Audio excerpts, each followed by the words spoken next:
오늘 저는 마태복음 8장 5절에서 13절까지 있는 말씀을 가지고 예수님을 감동시킨 사람, 이런 제목하에서 말씀의 은혜를 나누려고 합니다.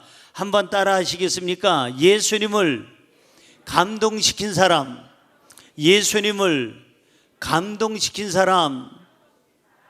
여러분, 예수 잘 믿는다, 못 믿는다, 그 차이가 뭘까요? 예수 잘 믿는 사람은 사람들에게 감동을 줘요. 하나님께 감동을 드려요. 예수 못 믿는 사람은 누구냐? 예수를 제대로 안 믿는 사람, 제대로 신앙생활 못하는 사람은 하나님께도 충격을 드리고 가족에게도 충격을 주고 다른 사람에게도 충격을 줘요.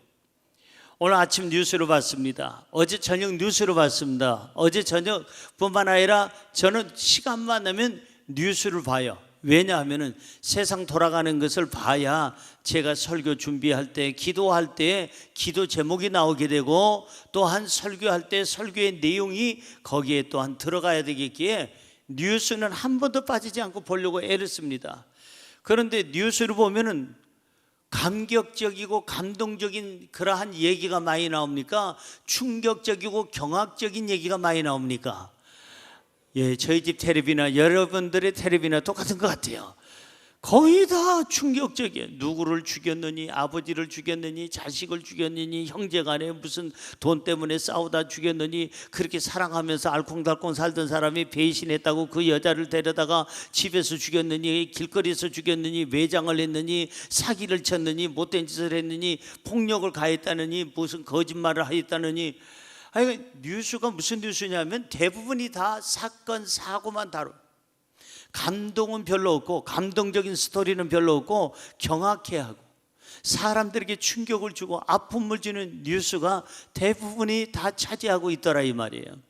그래서 참 뉴스가 좀 바뀌었으면 좋겠다. 방송사마다 좀 이제는 취재하러 다닐 때 누가 죽였다는 것보다 살린 얘기도 하고, 누가 누구를 때렸다는 것보다 누구를 감싸주고 치료해줬다는 얘기도 하고, 누가 사기쳤다는 얘기가 아니라 누가 사기 당할 뻔한 걸 도와줬다는 얘기도 하고, 좀 감동적인 그 스토리가 있는 뉴스라면 더 좋지 않을까. 그걸 전하면서 이런 어두운 부분도 있다 한다면 그게 얼마나 좋을까라는 생각을 저는 해봅니다.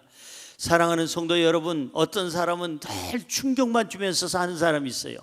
가족인데도, 왼수 같은 가족, 늘 남편에게, 아내에게, 부모에게, 자식에게 충격만 줘요. 충격, 경악해 하는 사람이 있는가 하면, 어떤 사람은 가족과 이웃에게, 하나님께, 성도에게, 주의 종에게 감동을 줘. 잔잔한 감동을 주고 그냥 마음에 그냥 스며드는 감동을 주는 그런 사람이 있어요. 이 차이가 뭘까? 믿음의 차이가 아닐까요? 그 차이가 뭘까? 삶의 목적의 차이가 아닐까요? 나 자신만을 위한 목적을 가지면 충격을 줄 수밖에 없어요. 남을 밟고 올라가야 되고, 다른 사람의 실수와 다른 사람의 무너짐이 나에게 기회가 되는 것을 원한다면 그것이 바로 충격적인 삶이에요. 그러나 내가 어떻게 하면 내 가족을 위하고, 내가 어떻게 하면 내 이웃에, 사회에, 우리 교회에 내가 도움이 될까 하는 마음을 가지고 산다면 그 사람은 감동을 주는 사람, 틀림없는 사람인 줄로 믿습니다. 충격을 주는 사람은 헛된 삶을 사는 거예요. 후회밖에 남지 않아요. 감동을 주는 사람은 복된 삶을 사는 거예요. 후회 없어요. 오늘 세상을 떠난다 할지라도 지금까지 가족들에게 감동을 주고, 이웃에게 감동을 주고, 하나님께 감동을 드렸다면 그 사람은 오늘 죽는다 할지라도 후회가 없다는 얘기예요. 저와 여러분, 오늘부터 어떻게 살아야 될까? 감동을 주면서 살아야 될 줄로 믿습니다. 오늘 성경 본문에 보면 예수님께 감동을 드린 사람이 있습니다. 그것도 그냥 감동이 아니라 예수님이 너무나도 감동을 받아서 성경 사복음서, 마태, 마가, 누가, 요한복음서를 다 봐도 예수님이 이렇게 극찬을 한 사람이 없어요. 이렇게까지 극찬을 한 사람이 없을 정도로 최고의 칭찬을 받은 사람이 나옵니다. 그 사람이 백부장이에요. 백부장은 이름이 아니고 직책을 얘기합니다. 조금 이따 백부장의 그 직책에 대한 얘기가 나오겠습니다만은, 어쨌든 이 로마의 백부장이 예수님께 정말 감동을 드려서 예수님께서 그게 극찬을 했어요. 이보다 더 큰 칭찬은 없을 정도로 칭찬하신 내용이 나옵니다. 자, 오늘 본문 말씀 10절로 가볼까요? 10절입니다. 예수께서 들으시고 놀랍게 여겨 따르는 자들에게 이르시되 내가 진실로 너희에게 이르노니 이스라엘 중 아무에게서도 이만한 믿음을 보지 못하였노라. 예수님이 얼마나 큰 감동을 잡섰길래 놀랍게 여겨라는 말씀이 있어요. 이 백부장이 얘기를 듣고 예수님께서 놀랍게 여기시고 예수님을 따르는 많은 무리들에게, 사람들에게 말씀을 하시기를 내가 진실로 너희에게 이르노니 이스라엘은 누구예요? 선민, 하나님께 선택받은 성민, 거룩한 백성, 하나님의 백성들이잖아요. 하나님을 믿는 백성들 중에서도 아무에게서도 이만한 믿음을 보지 못하였노라.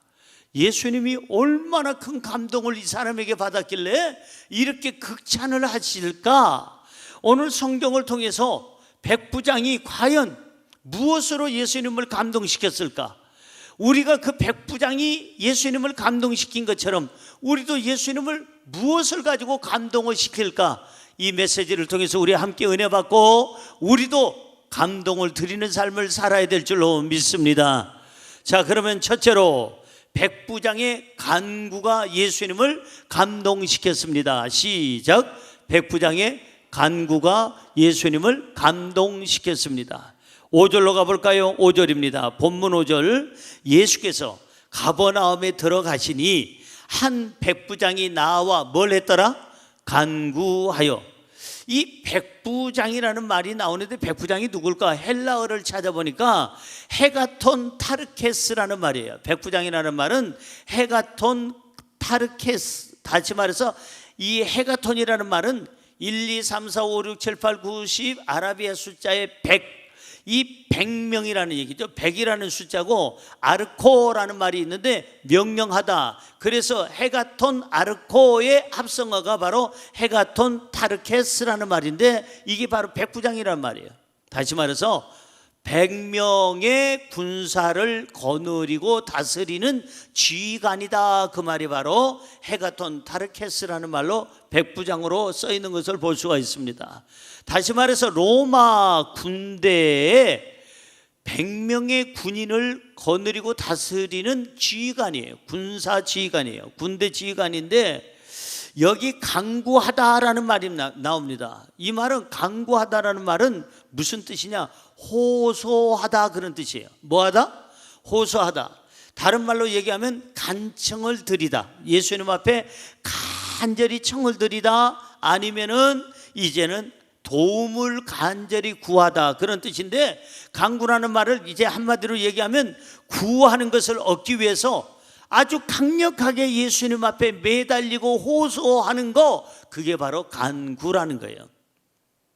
여러분, 보통적으로 청하는 것과 간구하고는 다른 겁니다. 저 주님, 내 하인이 병들었는데 고쳐줄 시간이 되시나요? 이거 하고, 이 간구는 호소한다는 얘기예요. 매달린다는 거예요. 목숨을 걸고 내가 원하는 것을 우리 주님 앞에 간청하는 거, 이 호소력 있게 구하는 것을 말해서 간구한다는 거예요. 이 사람이 이 간구함이 주님의 마음에 감동이 됐다 이 말이에요. 여러분, 기도는 어떻게 해야 되느냐? 이렇게 해야 돼요. 간구하듯이 해야 돼요. 어떻게? 호소력 있게 해야 돼요. 이 기도는요, 호소력 있게 해야 돼요. 적당히 하지 말고. 기도는 어떻게 해야 되느냐? 간절히 기도해야 돼요. 어떤 부흥사가 얘기합니다. 간절하게 기도하세요. 간절이란 뭐냐? 간이 저리도록 기도하는 겁니다. 이 뭐 간이 저리도록 기도해 보셨어요?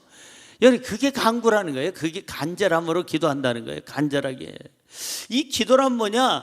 이 주님 앞에 목숨 걸고 매달리는 거예요. 이 주님밖에 없습니다. 다른 데는 길이 없습니다. 다른 데는 방법이 없습니다. 예수님 앞에 매달리고 호소하고 그 다음에 목숨 걸고 기도하는 것이 바로 이게 간구라는 거예요. 그런데 그게 누가 그랬느냐? 유대인이 그런 것도 아니고 제사장이 그런 것도 아니고 종교 지도자가 그런 것이 아니라 바로 유대 나라를 다스리고 그리고 나서는 종으로 삼고 있는 로마의 군주국가의 지휘관이 와서 유대인에게 바로 예수님은 유대인 아닙니까? 유대인에게 와서 이와 같이 강구했다니 이 자체가 놀라운 거예요. 주님이 감동받은 거예요. 아니 어떻게 백부장이, 그것도 로마인이, 로마의 군대 지휘관이 이 많은 사람들이 보는데 와서 체면도 버리고 강구하고, 자기 위치, 사회적인 위치가 있잖아요. 소셜 포지션이라고, 자기 어떠한 사회적인 지위가 있는데 그것을 내던지고 주님 앞에 간청을 해. 그것도 하인의 병을 고쳐달라고 간청하는 것을 보고 주님께서 감동 잡수신 거예요. 주님께서 너무너무 감동을 잡수셔서 이 하인을 안 고쳐줄 수가 없어요. 이 사람에게 복을 안 줄 수가 없었어요. 성경으로 한번 들어가 볼까요? 강구하는 자의 기도는 하나님이 반드시 들으십니다. 자, 시편 6편 9절입니다. 시편 6편 9절 시작. 여호와께서 내 강구를 들으셨으며 여호와께서 내 기도를 받으시리로다. 그렇습니다. 기도할 때 우리는 어떻게 기도해야 되느냐? 좀 더 간구, 호소력을 가지고 주님 앞에 매달리고, 주님 아니면은 누구도 이거는 해결자가 없다고 주님 앞에 맡기는 그 기도가 바로 간구하는 기도예요. 간구하는 기도, 간절한 기도예요. 우리는 그러니까 기도할 때는 설렁설렁하면 주님이 감동을 안 잡어요. 주님이 감동하도록 기도하시기 바랍니다. 정말 주님이 감동하도록 예배를 드리시기 바랍니다. 주님이 감동하도록 예물을 드리시기 바랍니다. 주님이 감동하도록 여러분의 재능을 주님을 위해서 쓰시기 바랍니다. 주님의 마음에 감동이 돼야 돼요. 여러분, 누가 친구들이 있는데요, 선물을 하나 해도 감동적인 선물이 있잖아요. 돈이 많이 들었겠다, 비싸겠다, 싸겠다 이걸 떠나서 감동적인 선물이 있잖아요. 저는 저희 집사람하고 12월 그러니까 29일 날, 제 나이 29, 그때 8살이네요. 8살. 그때 제가 우리 집사람을 만나게 됐는데, 만나가지고 여의도 관광호텔, 그러니까 여의도 순복음교회 바로 옆에 있는, 여의도 순복음교회 바로 옆에 있는 여의도 관광호텔 커피숍에서 둘이 만났는데, 만나가지고 한 3시간 4시간을 얘기하는데, 이 자매가 그냥 내가 말만 하면 호호호호 웃고, 말만 하면 히히히히 웃고 그래요.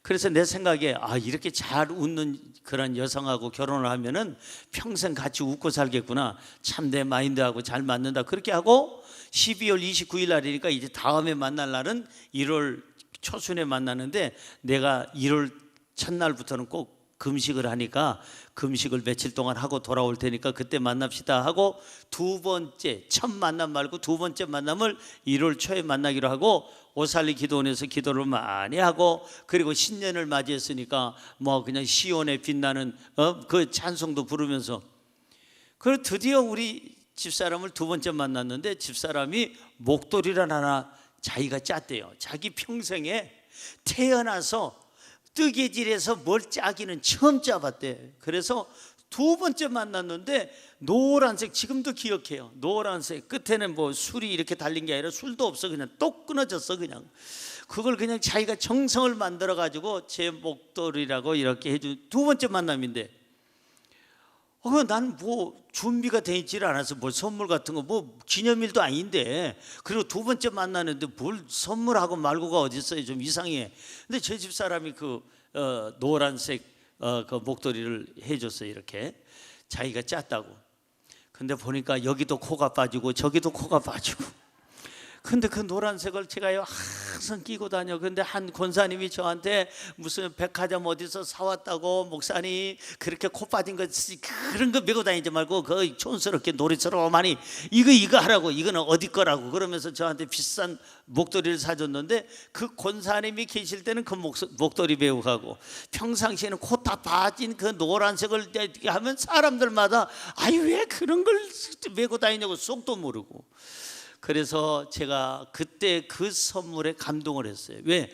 자기 평생에 뜨개질도 못 해본 사람이 뜨개질을 배워가면서 며칠 동안 내가 금식기도 하는 동안에 열심히 뜨개질을 하고, 그리고 나서 선물 준 게 이게 너무 값진 거잖아요. 여러분, 선물은 그렇게 주는 겁니다. 무슨 그냥 50만 원짜리 딱 20만 원짜리 딱 주면서 알았어, 다음부터는 그 국물도 없어, 자꾸 눈치 보이게 하지 마, 이런 식으로 주면은요 선물 받는 사람도 불편한 거예요. 사랑하는 성도 여러분, 바로 예수님은 이 사람의 간구가 다른 거예요. 다른 사람의 기도와 다른 거예요. 이분은 목숨을 걸고 자기를 위해서도 아니고 하인을 위해서, 그리고 자기 자신이 정말 자기 위치를 내려놓고 겸손하게 주님 앞에 호소력 있게 간청하는 것을 주님이 보시고 감동을 잡순 거예요. 기도도 주님이 감동될 정도의 기도를 하시기 바랍니다. 예배도 마찬가지예요. 예배도 그냥 맹하니 앉아있는 예배는 예배 보는 거예요. 예배는 보는 거예요, 드리는 거예요? 예배는 드리는 거예요. 보는 게, 구경하는 게 아니다. 야, 예배 보러 가자, 그거는 틀린 말이에요. 잘못된 말이에요. 야, 예배 드리러 가자, 그게 정상이에요. 드리는 거예요. 드린다, 일본 말로 얘기하면 사사게때, 주님 앞에 드리는 거예요. 하나님 앞에 드리는 거예요. 사사게마스, 하나님께 드립니다. 그래서 하나님 앞에 드린다는 그 고백이 있으려면 어떻게 되냐? 마음을 드려야 되고, 중심을 드려야 되고, 정성을 드려야 되고, 그리고 자기의 물질을 드려야 되고, 시간을 드려야 되는 거예요. 예배는 드리는 거지 보는 것이 아니에요. 그래서 예배는 자세가 중요한 거예요. 똑같이 예배를 드려도 어떤 사람은 은혜를 받고 못 받는 것은 예배의 자세다. 주님은 지금 뭘 요구하느냐? 기도가 중요한 게 아니라 기도의 자세예요. 여러분, 간구하는 마음 가지고 기도하라는 거예요. 구하는 것을 얻기 위해서 목숨 걸고 기도하는 거, 호소하는 거, 이것이 중요하다는 거예요. 여호와께서 내 기도를 들으셨으며 여호와께서 내 모든 간구를 들으셨습니다. 이 시편 6편의 9절에 있는 말씀처럼 우리는 예수님이 들으실 수 있도록, 감동될 수 있도록 간구해야 되고, 우리는 기도를 드려야 될 줄로 믿습니다. 시편으로 가볼까요? 시편 34편 4절입니다. 시작. 내가 여호와께 간구하며, 뭐하며? 간구하며 내게 뭐하시고? 응답하시고 내 모든 두려움에서 나를 건지셨도다. 간구하면 호소력 있게 기도하고 매달리고 하나님밖에 없습니다, 하나님 외에는 길이 없습니다 하고 하나님 앞에 맡기고 목숨 걸고 기도하면, 간구하면 하나님께서 응답하신다고 그랬고 내 모든 두려움에서 건져주신다고 그랬어요. 좀 더 적극적으로 기도하시기 바랍니다. 좀 더 하나님 앞에 매달리시기 바랍니다. 하나님이 감동될 만큼 기도를 한다면 그 기도는 반드시 응답이 올 줄로 믿습니다. 성경 에베소서 6장 18절은 이렇게 얘기합니다. 시작. 모든 기도와 간구를 하되 항상 성령 안에서 기도하고 이를 위하여 깨어 구하기를 항상 힘쓰며 여러 성도를 위하여 구하라. 여기 기도하는 방법이 있어요. 간구하는 방법이 여기 나옵니다. 첫째, 어떻게 기도하라? 어떻게 간구하라? 모든 기도와 간구를 하되 언제 하라? 항상 하라. 항상. 항상이라는 말이 지금 2번씩이나 연거푸 나옵니다. 항상 쉬지 말고 기도하라는 거예요. 항상 기도하라. 그 다음에 기도와 간구는 누구 안에서 하라?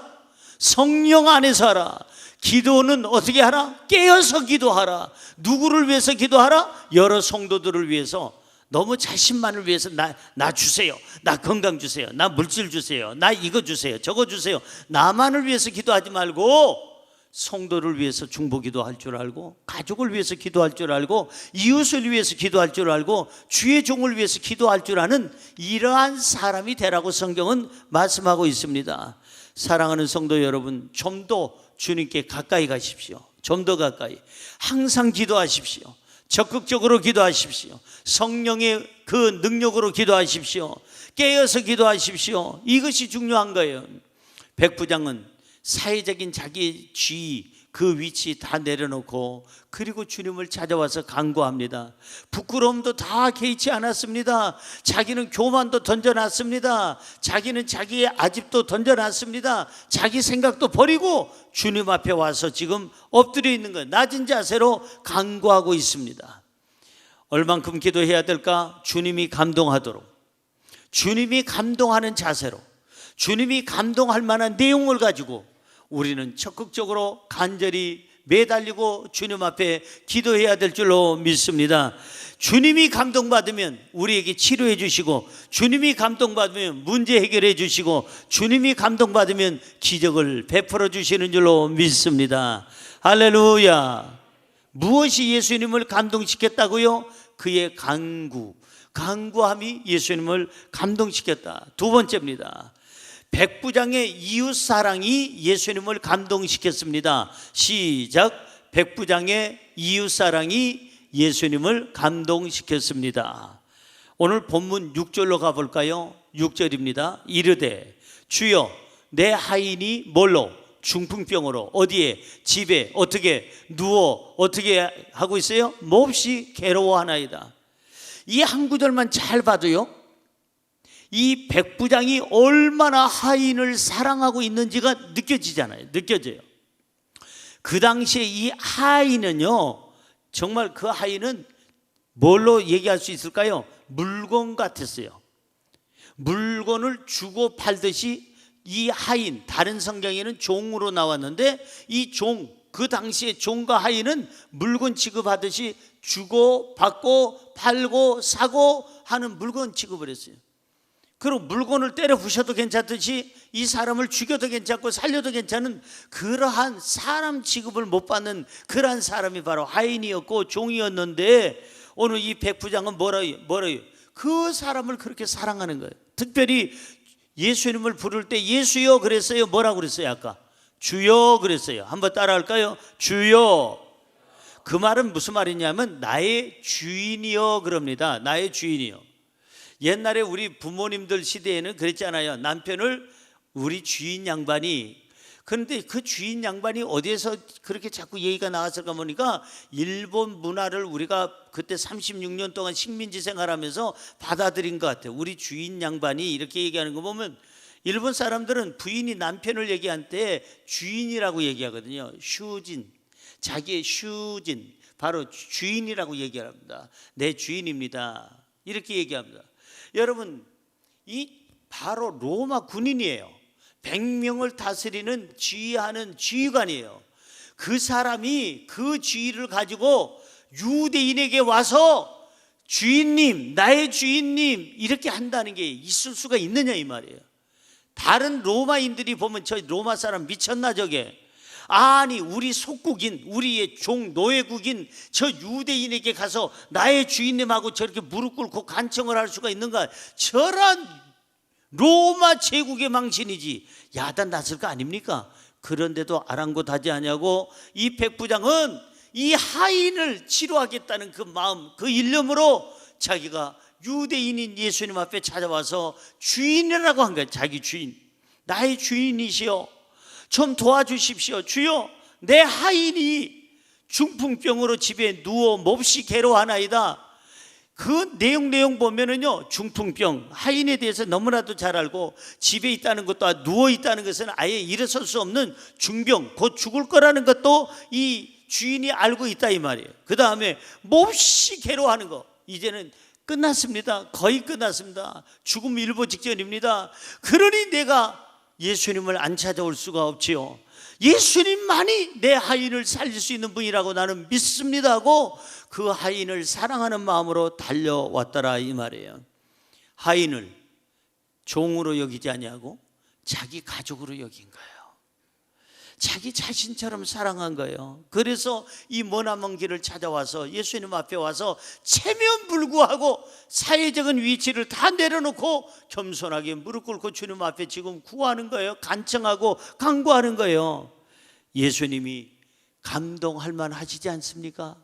아니 어떻게 이 백부장이라는 사람이 하인을 위해서 이렇게 목숨 걸고 여기까지 달려왔을까? 자기 시간을 다 쪼개서 왔을까? 로마 사람들이 보면은 지탄의 대상이고 어쩌면은 잡혀서 이 사람이 문제될 수 있는 사람인데 그것도 두려워하지 않냐고 여기까지 달려왔을까? 주님이 감동을 받으신 거예요. 우리는 가족과 이웃을 사랑해야 될 줄로 믿습니다. 어느 정도 사랑해야 될까요? 예수님이 감동 자수실 만큼 사랑하십시오. 여러분 가족을 사랑하되 어떻게 사랑하라고요? 예수님이 감동 잡수실 만큼. 예수님께서 보시고 야 순복음 예수 가족교회 성도들은 아무개 장로는, 아무개 권사는, 아무개 집사는, 아무개 안수 집사는, 아무개 지역장, 아무개 구역장은, 아무개 교사는, 아무개 성도는 남편 사랑하기를, 아내 사랑하기를, 부모 사랑하기를, 자식 사랑하기를, 형제 사랑하기를 자기 몸 사랑하듯이 하는구나. 주님께서 감동을 잡수실 만큼 가족을 사랑하시기 바랍니다. 주님이 감동 잡수실 만큼 이웃을 사랑하시기 바랍니다. 어째 사랑할 마음이 별로 없는 것 같아. 다시 한번 시간은 가지만 제가 묻습니다. 주님이 감동 드실 만큼 가족을 사랑하시기 바랍니다. 이제 제대로 되네. 주님이 감동 잡수실 만큼 성도를 사랑하시기 바랍니다. 주님이 감동 드실 만큼 주의 종을 사랑하시기 바랍니다. 이웃을 사랑하시기 바랍니다. 얼만큼? 주님이 감동 드실 만큼. 오, 정말 감격스럽다. 자기를 위해서도 아니고, 가족을 위해서도 아니고, 자기 종을 위해서, 이 하인을 위해서 여기까지 찾아와서 자기 사회적인 직분까지 다 체면 버리고, 그리고 많은 사람들이 쳐다보고 있는데도 불구하고 저와 같이 간구하고, 그리고 저렇게 하인을 사랑하니 주님의 마음에 따뜻한 마음이 든 거예요. 감동이 든 거예요. 사랑하는 성도 여러분, 우리 충격 그만 주고 감동 주면서 사시기 바랍니다. 따라할까요? 충격은 오늘로 그만두고 오늘부터는 감동을 주면서 삽시다. 믿어지시면 아멘. 좀 감동 좀 줘봐요, 남편에게. 야, 이 온수야, 야, 이 썩을, 이러지 말고, 다 죽으면 썩어. 근데 미리 썩는다는 얘기 하지 말고, 좀 남편에게 감동을 좀 줘봐요. 아내에게 감동을 줘봐요. 우리 부모에게, 자식에게, 형제 자매에게, 우리 성도들에게, 주의 종에게, 이웃에게 좀 한번 우리 살아도요, 좀 그렇게 살았으면 좋지 않겠어요? 예수 믿는 사람은 달라야죠. 저분은 참 감동이야. 저분의 표정 하나에 나는 감동을 받고, 저분의 말 한마디에 감동을 받고, 저분의 행동 하나에 감동을 받아. 나는 저렇게 못 살았는데 정말 내가 좀 배워야 돼. 그 배움의 앞에 서 있는 자리에 저와 여러분이 있어야 될 줄로 믿습니다. 배우기도 하고 다른 사람들에게 배울 수 있는 기회를 줄 수 있는 감동을 주자, 이 말이에요. 좀 얼마나 산다고 그렇게 지지고 볶고 그냥 찍고 또 찍고 다시 찍고 이러지 말고, 충격 주지 말고, 이제부터는 조금 말 한마디, 얼굴 표정 하나, 우리 행동 하나 좀 감동을 주자는 거예요. 자, 성경 마가복음 12장 31절에 보면은 이 감동을 주는 게 사랑이라고 얘기합니다. 시작. 둘째는 이것이니 너희 이웃을 내 자신과 같이 사랑하라 하신 것이라. 이보다 더 큰 계명이 있다 없다? 없느니라. 그러니까 이웃을 사랑하되 누구처럼 사랑하라? 자기 자신처럼 사랑하라는 거예요. 자기 자신처럼. 남편, 아내, 부모, 자식, 형제, 자매, 이웃, 친구, 친지, 여러분들의 지인들, 성도들, 주의 종을 사랑하되 어떻게? 누구처럼? 나 자신처럼 사랑하라. 자신은요, 조금만 피곤하면 나 이제 자야 돼. 건들지 마. 아니, 가시만 조금만 찔려도 아이고 병원 가서 빼야 돼. 야단 법석하면서 다른 사람 손가락 잘려서도 아파? 참어. 그까지 그 손가락 하나 잘린 거 가지고. 이게 자기 자신하고 상관없이 살아가는 사람들이 많아요. 자기는 요만큼만 조금 그냥 면도 하다가 비어도 여보 나 비었어 그러면서 이제 그렇고 나오면서 다른 사람이 베어가지고 여기 피가 가득해서 아이고 면도 하다 보면 뵐 수도 있지, 그 정도 가지고 뭘 그래, 넘어가. 이게 바로 사랑이 없는 거예요. 여러분, 자기 자신처럼 사랑하라는 게, 감동을 주되 자신처럼. 이 세상에 가장 큰 계명이 무엇이냐고 물으러 온 사람들에게 주님은 말씀하시기를 하나님 사랑하고 이웃 사랑하는 것이 그게 가장 큰 계명이고, 이보다 더 큰 계명이 있다 없다? 없다는 거예요. 믿음, 소망, 사랑, 이 세 가지는 항상 있을 것인데 그 중에 제일은 사랑이라. 고린도전서 13장 13절. 이 세상의 모든 것 중에 최고는 뭐다? 사랑이라는 거예요. 사랑이 없으면 아무것도 없어요. 사랑이 없으면 삶의 의미도 없고요, 사랑이 없으면 삶의 희망도 없어요. 사랑이 없으면 가족도 의미가 없고요, 친구도 의미가 없어. 사랑이 없으면. 그 중에 제일은 사랑이라.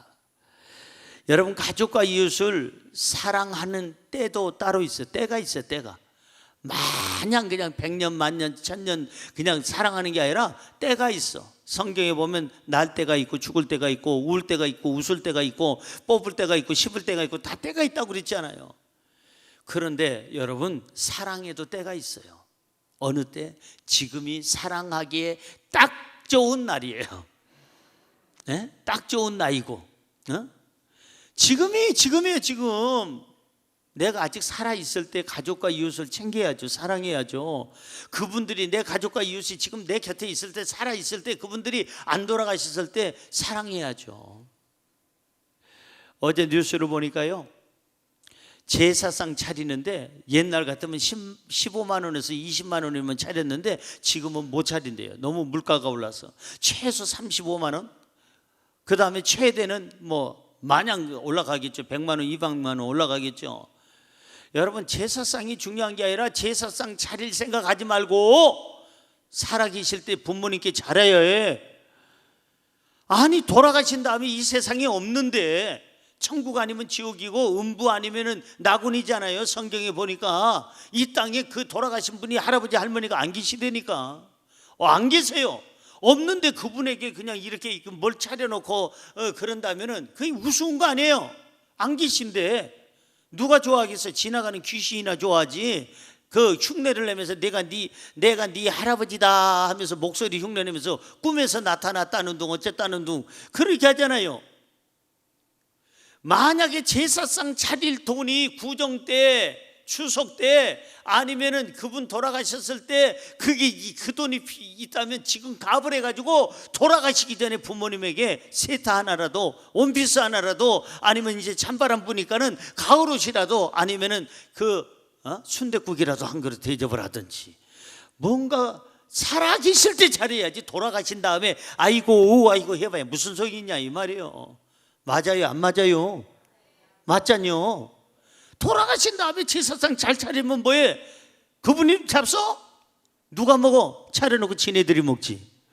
여러분, 우리는 살아계실 때 잘해드려야 되는 거예요. 돌아가신 다음에는 추도 예배, 그분의 살아계실 때 참 좋았던 것만 기억하고 나빴던 거 기억하지 말고, 아유 우리 아버지 정말 독했어, 야구방망이로 우리 때렸어, 그런 얘기만 추도식 때 하는 사람들, 그 추도식 하지 마. 그러려면은 돌아가신 분 욕되게 하는겨. 저는 꼭 추도식에 제가 어느 분이 와서 해달라고 그러면 가서 꼭 하는 말이, 추도 예배를 드린 다음에 돌아가신 아버지의 좋은 점만 한마디씩만 하세요. 그리고 돌아가면서 한마디씩 하게 해요.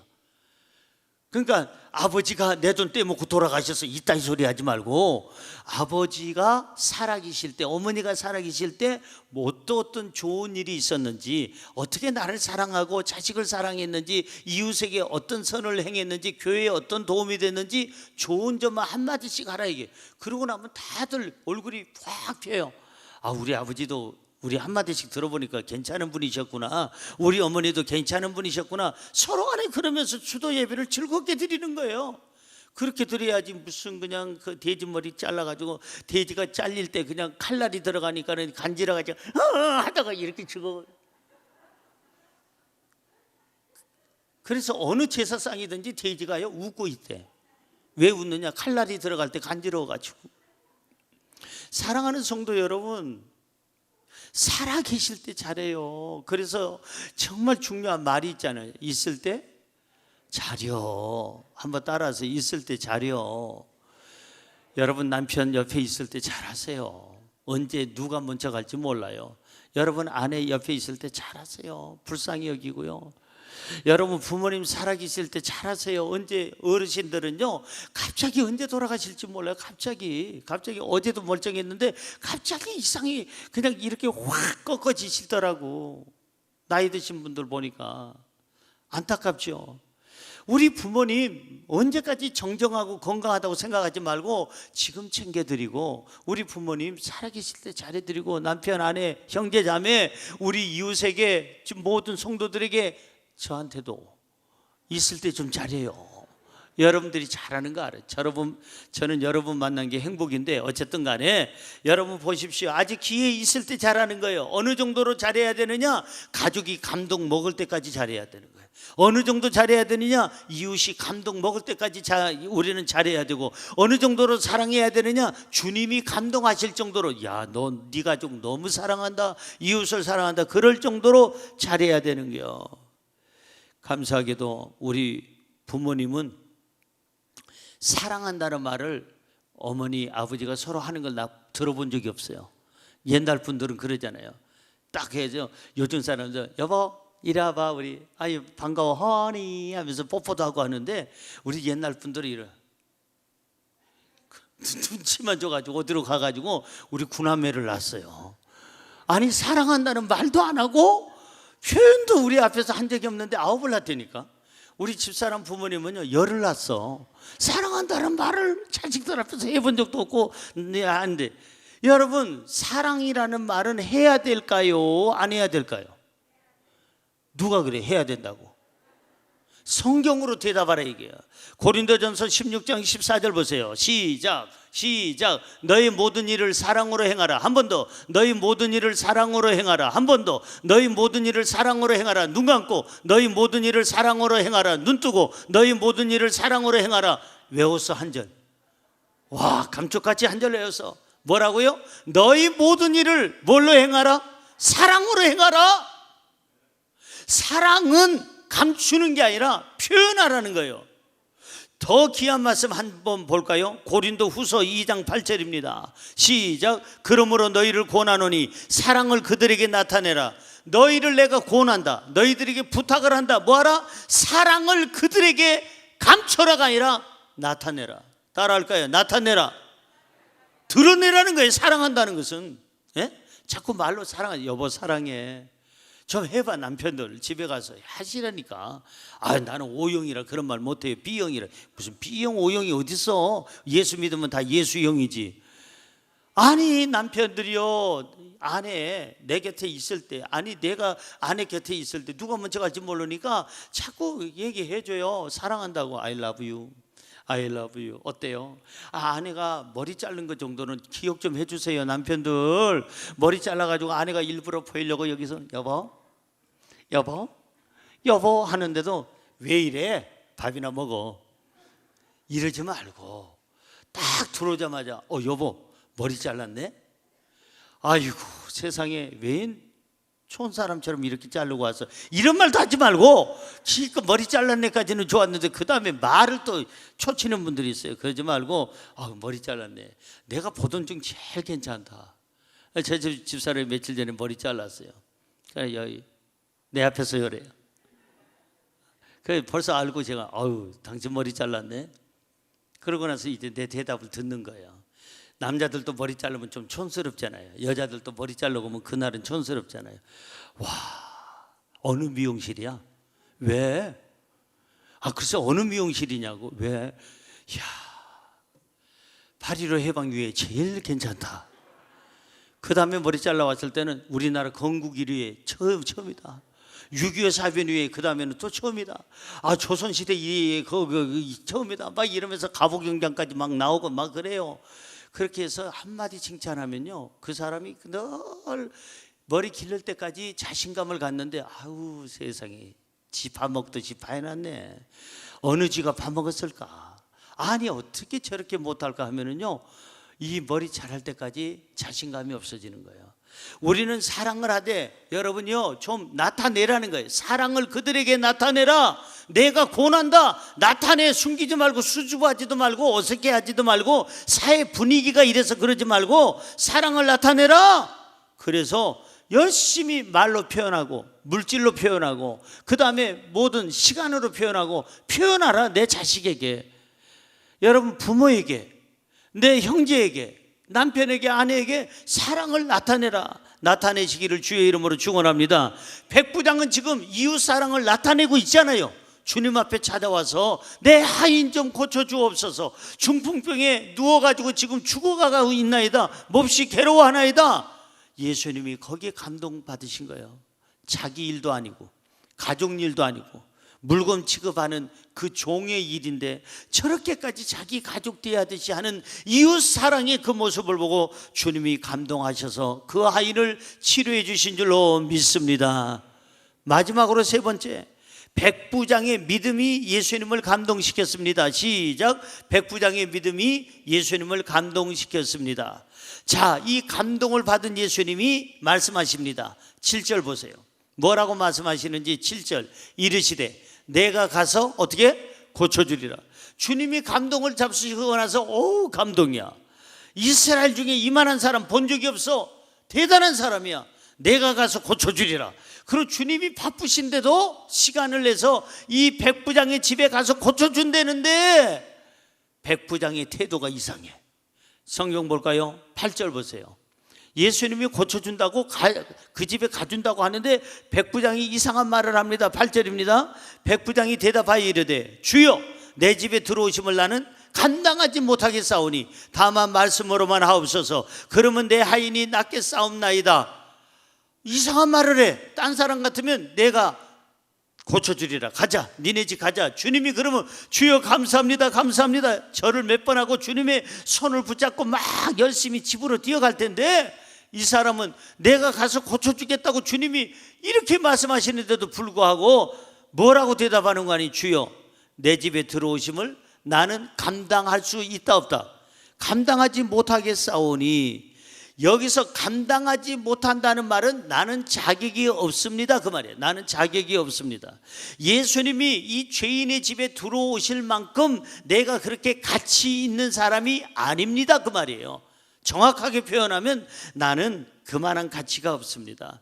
주님이 우리 집에 오실 만큼 나는 그만한 자격이 없습니다. 그 헬라어 언어를 찾아보면 이렇게 돼 있어요. 우리 성경에는 감당하지 못하겠사오니 하는데 주님 나는 가치 없는 인간이에요. 죄 많은 인간이에요. 때 묻은 인간이에요. 더러운 인간이에요. 영성이 없고 육체적으로 더럽힘을 받은 나 같은 죄인의 집인데 어떻게 이렇게 가치 없는 집에 주님의 존귀하신 분이 주님의 몸이 우리 집에 오실 수 있단 말입니까? 이 더러운 집에. 그 말인 것입니다. 나는 감당하지 못하겠나이다. 나는 자격이 없습니다. 나는 가치가 없습니다. 다시 말하면 나는 주님이 저희 집에 들어오실 만큼 가치 있는 사람이 아닙니다. 가치 없는 사람입니다. 죄인입니다. 그 말이에요. 주님은 이 말에 감동을 또 잡수신 거예요. 와, 너 정말 어쩌면 그렇게 착하니? 어쩌면 그렇게 말을 이쁘게 하니? 그래, 내가 가준다는데도 네가 그만큼 죄인의 집에 오시는 것을 감당 못한다고 하니 가치 없는 집에 어떻게 주님이 오실 수 있느냐고 이렇게 얘기하는 감동이다. 이렇게 하고 있는데 감동을 받고 있는데 또 큰 감동을 줍니다. 9절 보세요. 그 다음 9절 본문 9절입니다. 시작. 나도 남의 수하에 있는 사람이요 내 아래에도 군사가 있으니 이더러 가라 하면 가고 저더러 오라 하면 오고 내 종도로 이것을 하라 하면 하나이다. 군대는 명령의 계통이잖아요. 명령에 살기도 하고 죽기도 하고. 그 다음에 집에 주종 관계, 나라에서도 마찬가지지만 집에서도 마찬가지. 주인과 종의 관계는 바로 뭐예요? 주인의 명은 곧 죽이기도 하고 살리기도 하는 거 아닙니까? 그런데 이 바로 백부장이 놀라운 얘기를 합니다. 주여 우리 집에 오시는 것을 나는 너무나도 감당할 수 없습니다. 제가 그만한 가치 있는 사람 아닙니다. 죄인입니다. 나도 남의 수하에 있지만은 내 위에는 천부장도 있고 더 큰 어른들도 있고 하는데 내 밑으로는 100명의 군사가 있나이다. 100명의 군사들에게 내가 야 가라 하면 가고 오라 하면 오나이다. 그뿐만 아니라 우리 집에는 종이 있나이다. 종들의 이것을 쓸어라 하면 쓸고 닦아라 하면 닦고 옮겨라 하면 옮기고 그리고 나가서 일하라 하면 일하나이다. 그 말이에요. 제 말에도 그 권세가 있는데 주님께서 오실 필요가 뭐 있겠습니까? 지금 이 자리에서 말씀 한마디 하시면, 말씀만 하시면 천사가 수종을 들고 온 천지가 다시 만들어지고, 하나님이 이 세상 만들 때 말씀으로 창조하셨는데 그 말씀의 능력을 나는 믿습니다. 말씀을 한마디만 하시면 장소는 떨어져 있지만, 거리는 있지만, 이 자리에 있지 않지만 내 종이, 내 하인이 중풍병에서 나을 줄로 믿습니다. 감동이에요.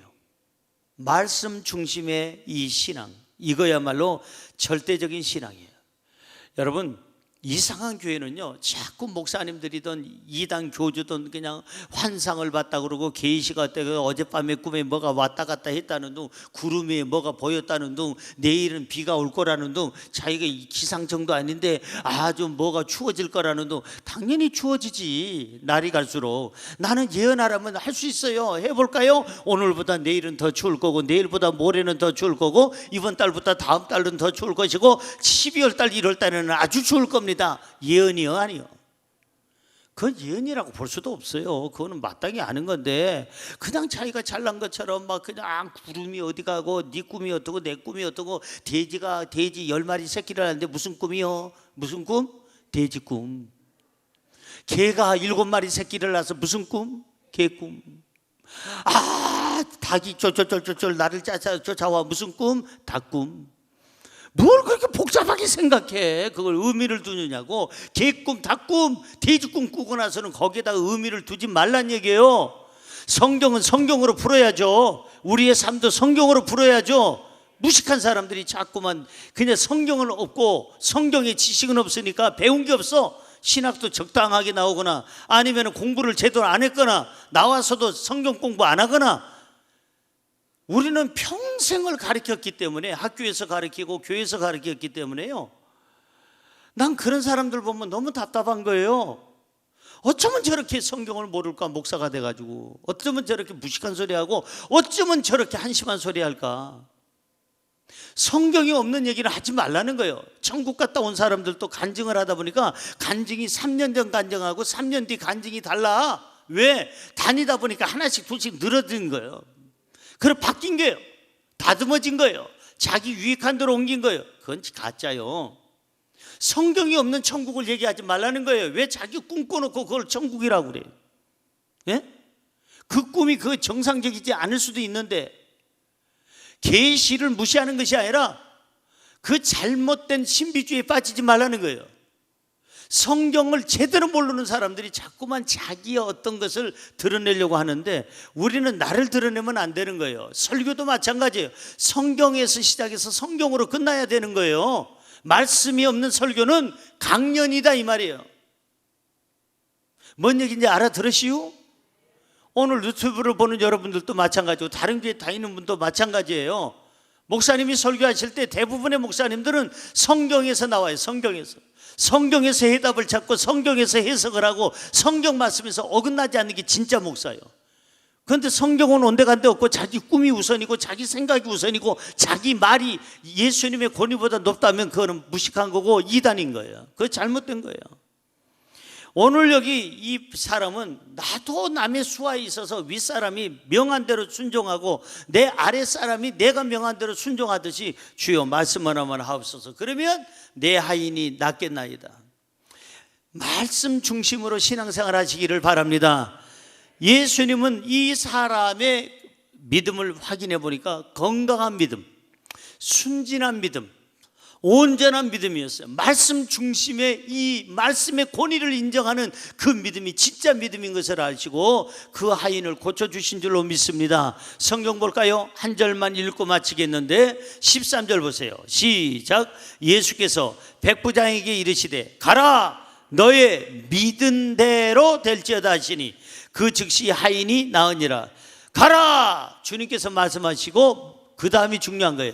너의 믿은 대로. 네가 안 믿었으면 아무 일도 일어나지 않겠지만 네가 믿었다면, 네 하인이 나을 것을, 이 말씀 한마디로 나을 것을 믿었다면 네 하인이 나으리라. 그대로 믿은 대로 될지어다 하시자마자 그 즉시, 나중에라고 안 써 있어요.